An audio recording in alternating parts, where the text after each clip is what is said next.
the simple question is, have you experienced, or what has been your experience of or awareness of the ways in which your particular multiplicity of identities has perhaps resulted in discrimination or sexism, or what's the word I don't even know, what's the word for people who are biased against bisexuality? Bi-negativity or monosexuality. Okay, bi-negativity. Sorry, I had other words, but I didn't have that word. Yeah. So, what has been your experience of those kinds of dynamics? That's a good question. I certainly have had that. I mean, just the questions that people ask about bisexuality are often, sort of not validating or are invalidating, my sexual orientation. There are. So I've gotten some of that in terms of,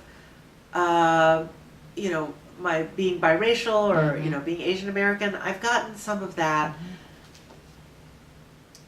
It hasn't been the most pronounced part of my experience. And I feel very fortunate. I mean, this, like, I say my experience, like, I cannot speak to other people's experience, and I want to acknowledge that other people experience very severe discrimination around these issues.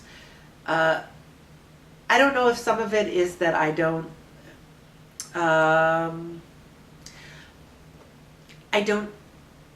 feel as vulnerable with some of these things because of some of the privilege. Right. And honestly, a lot of the stuff around my sexual orientation, I grew up heterosexual. Like, I don't even think I realized that I was bisexual. I think I became bisexual.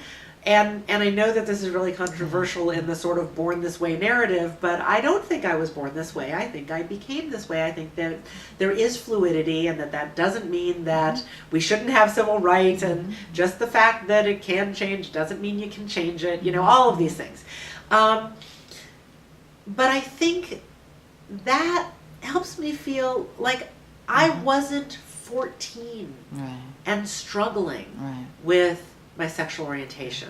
I didn't feel like my parents might find out about my girlfriend.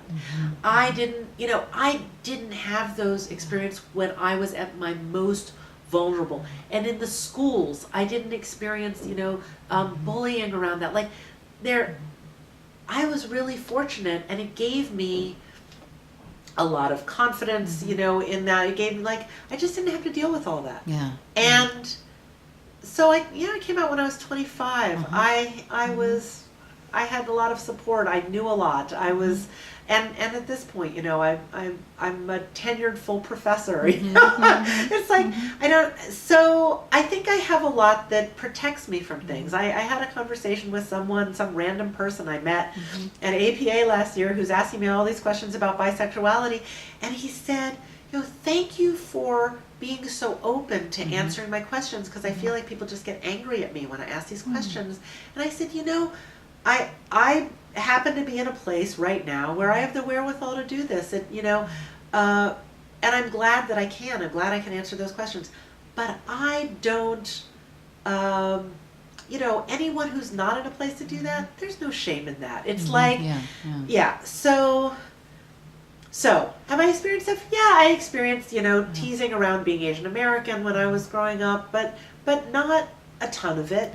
I certainly didn't experience some of what the African American students who I grew up with did in terms of, academic expectations that people had of them. Certainly in terms of the violence that they experienced at the hands of law enforcement, like all these things. The KKK is rallying in Charlottesville these days, there are things that I feel protected from, some of it internally and some of it externally.